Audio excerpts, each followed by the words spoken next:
어디에도 없는 유토피아. 토마스 모어.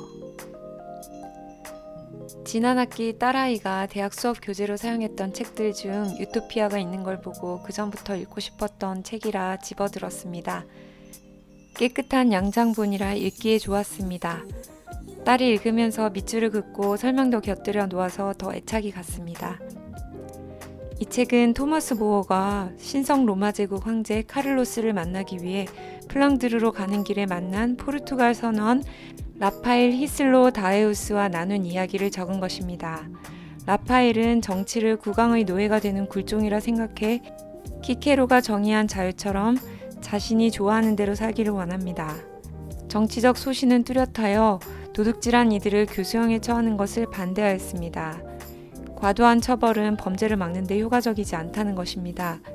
가르치기보다 매질만 하려 드는 훈장과 다를 바 없는 것이라며 모든 사람이 자기 생계를 잘 유지하도록 해주는 것이 처벌보다 중요하다는 말을 합니다.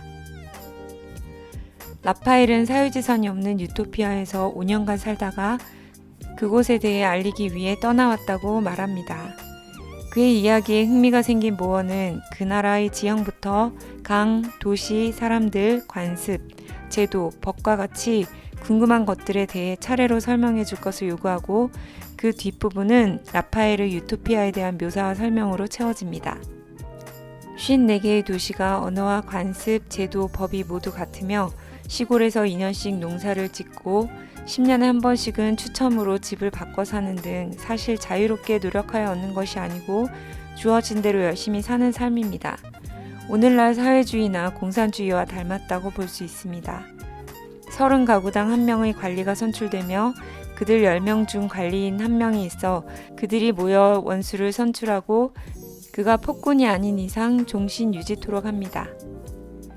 허가증 없이 도시를 벗어난 탈주자가 두 번째 그 잘못을 저지르면 노예가 되기도 하고 모든 이는 빈둥거리거나 시간을 허비하지 못하도록 되어 있으며 아픈 경우 병원에서 치료를 받을 수는 있지만 치료가 불가능하거나 극심한 고통이 있는 경우 스스로 혹은 남에게 부탁해서 약을 먹고 잠드는 죽을 수 있습니다.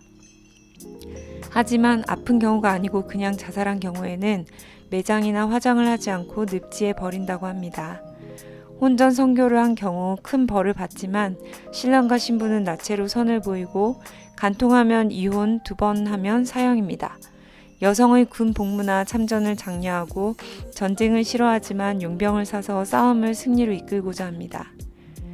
굉장히 강력하고 자유가 없는 유토피아라는 말이 어울리지 않는 곳이라는 생각을 하면서 책을 읽었습니다. 사유재산이 없이 모든 것을 나누고 가난한 사람이 없으며 모두 행복할까요? 모순이 가득하고 기묘하기까지 한 유토피아에서 저는 살고 싶은 생각이 들지 않습니다. 10년에 한 번씩 집을 옮겨야 하고 다른 곳에 가기 위해 허가증을 받아야 하며 2번을 허가 없이 벗어나면 노예가 되는 세상이 과연 유토피아일까요? 이 책이 나오게 된 것은 저자의 독단적인 상상 때문만은 아닙니다. 책 뒤에 소개된 여러 자료를 보면 그 이전에 이미 이상세계에 대한 내용이 많이 다루어져 왔음을 알 수 있습니다. 모어는 아마도 그 책들의 영향을 받았을 것입니다. 이후 이 책은 공산주의 저작에 영향을 끼쳤다고 합니다. 사유재산을 인정하지 않고 부유한 것이나 금, 은과 같은 귀중품을 오히려 천하게 여기는 것, 필요한 만큼만 가지고 더 갖고자 애쓰지 않는 것은 물론 고귀한 가치입니다. 하지만 그것이 강요가 된다면 그것은 바람직하지 못하다는 생각이 듭니다. 개인의 판단에 의한 결과일 때 가치를 갖게 되는 것이지 국가나 사회가 강제하거나 엄격한 법률을 계속 만들어 사람들을 올가매는 것은 모두가 불행해지는 지름길이 아닌가 합니다.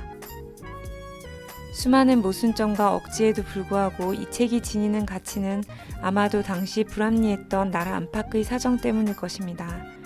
현실 세계의 디스토피아적인 일들은 저자의 분노를 자극했을 것입니다. 허구적인 유토피아를 보면서 부조리한 현실을 비추어 적어도 어떤 것이 바람직한지 생각해 볼 기회는 줍니다. 정치는 아마 공동체가 형성된과 역사를 같이 할 것입니다. 2사람 이상이 모여 결정하는 일부터가 정치의 시작이라고 초등학교 6학년 사회교과서에 나옵니다. 모두가 행복하기 위한 최선의 정책을 펴는 일은 개개인의 삶에 영향을 줍니다. 한 학급을 어떻게 운영할지 고민하는 과정이 한 해 학생들의 학교 생활을 좌지우지하듯 한 나라의 정책 결정은 몹시도 중요합니다. 개인이나 자신이 속한 그룹의 사리사욕을 채우기 위한 정책은 많은 이들을 고통으로 몰아넣는 계기가 될 것입니다. 진정 국민을 위한 정책을 펼치는 정치인을 기다리는 일이야말로 세상에 없는 유토피아에 대한 갈망이 아닐까 하는 걱정이 듭니다. 청관의 약속 켈리였습니다. 감사합니다.